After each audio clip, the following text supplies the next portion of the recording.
Some time ago, a Pittsburgh Penguins fan asked me to use the much preferred format. I'm going to use in this. He said he doesn't think he benefits my showing the evidence and showing, having to look at me talk, look at my face. And although it's easier for me since I'm deaf, I'm going to try to explain some of the issues that I've followed and why I think it's important to note that the research has been productive. I've assembled a set of images that I think are important to understand, and that they demonstrate the relevance of my finding things.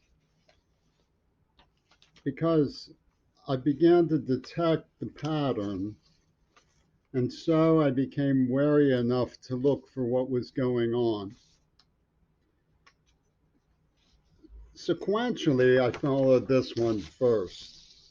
It's a combination of Jet magazine, which was published January 1964, talking about the assassination of Kennedy. But you notice it has a woman looking at King suspiciously. In fact, over here you see there's a double image, almost like a two-timer implications, and behind there's a cameraman looking at them through a camera.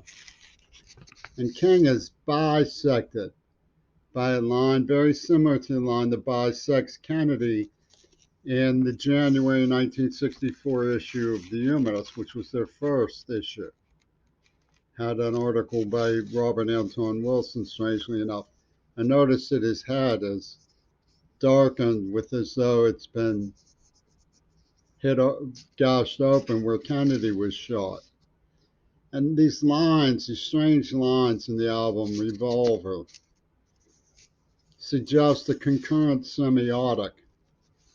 We're talking about experts who work together in semiotics, so I began looking more and more closely at anything that I watched, like One Step Beyond.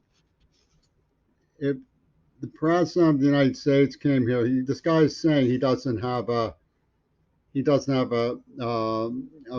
seat for this other man. He says if the president of the United States came here and wanted to sit down, would you have a seat for him? And the man says, well, of course.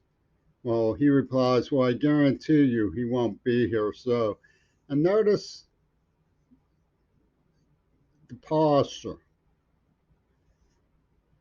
He has a napkin over his arm, but it's not yet a posture of something in concealment. But in one of Errol Flynn's movies, we find the posture of concealment.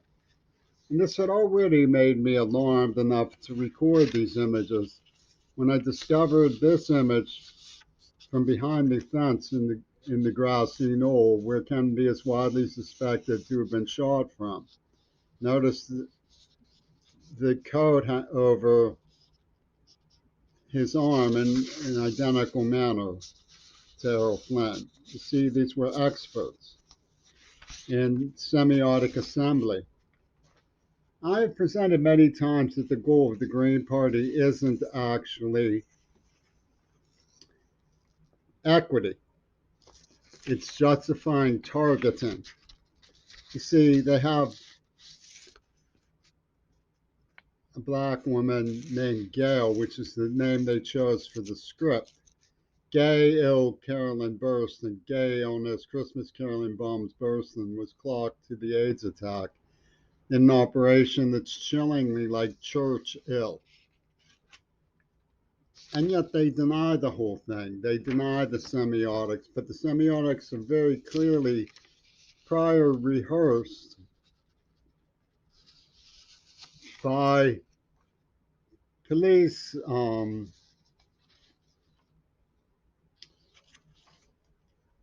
journals of the 1950s who would play games with people's belief systems to, to determine what people would believe and disbelieve. And when things, this Hitler was alive was disbelieved, but it was true. Paul was dead was believed, but it wasn't true. It was a game of Orson Welles, who went on the air with "The Day the Earth Stood Still" and saw people believing it and committing jumping off of bridges. Here you see Kennedy being greeted in Dallas by a conspicuously Teutonic looking soldier. And notice the similarity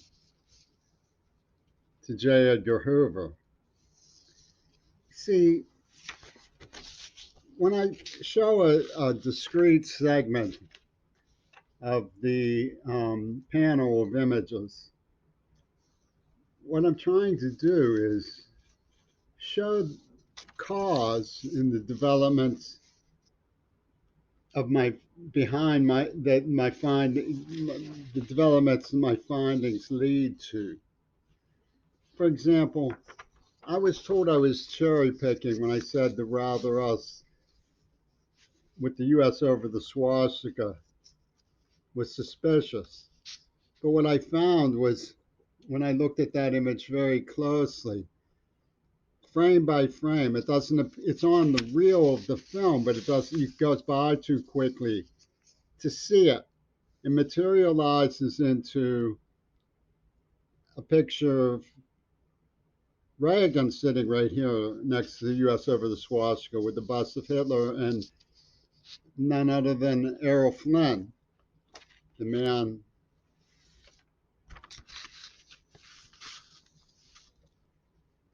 in an organized gesture of hiding his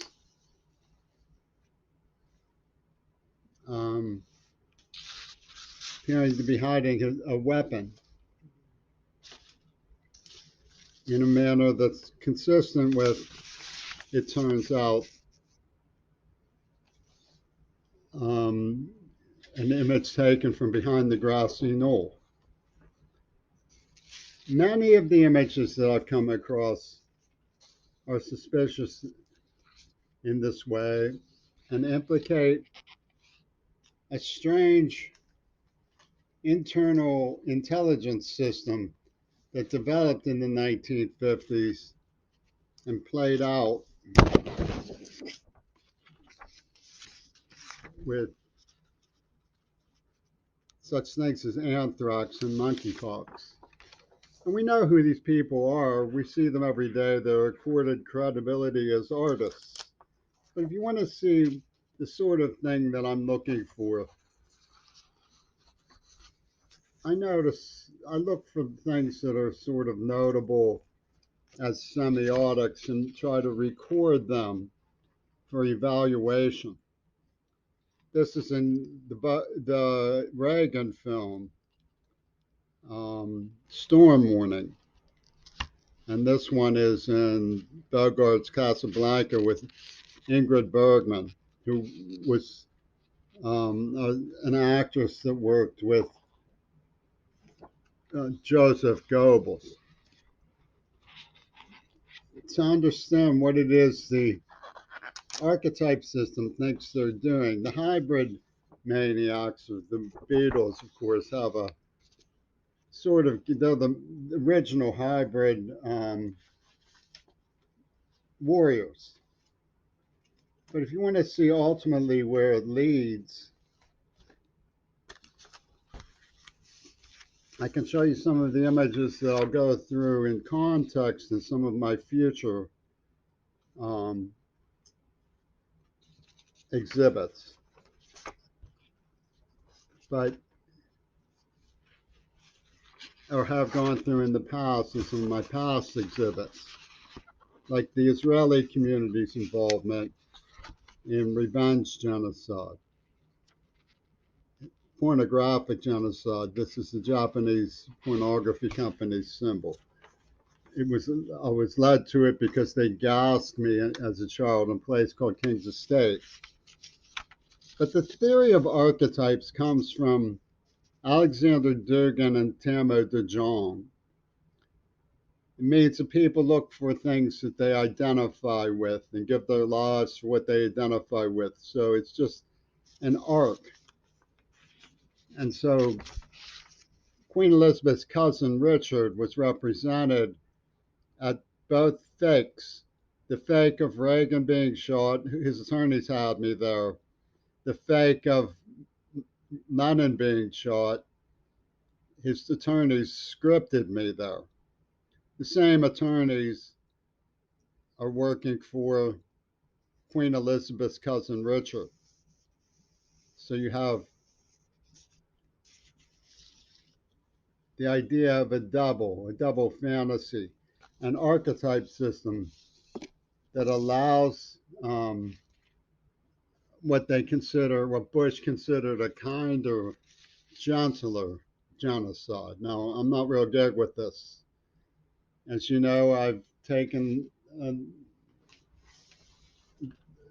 the liberty of filing charges and naming the people who scapegoated me and absolutely tormented me. The political machine has been involved in terrible acts of cruelty and sadism towards me. And I'm not so sure I should be complying with the idea of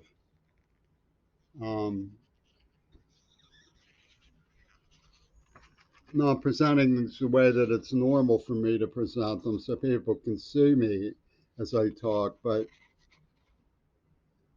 it's not news to me. It may be news to you, and this is very recent to this being August 13th, being very recent to um, Donald Trump's being investigated for nuclear espionage. Just want to say it's not news to me that Trump has been involved in nuclear espionage. The brilliants in Seattle, in the name of this system, have actually threatened nuclear terror against their own families and children. We're dealing with the criminally insane, and they think they're absolutely brilliant. What's even more sad is University of Washington thinks they are brilliant. The administration of the school thinks they are lead Sibyls, and Robert Anton Wilson is still here among them.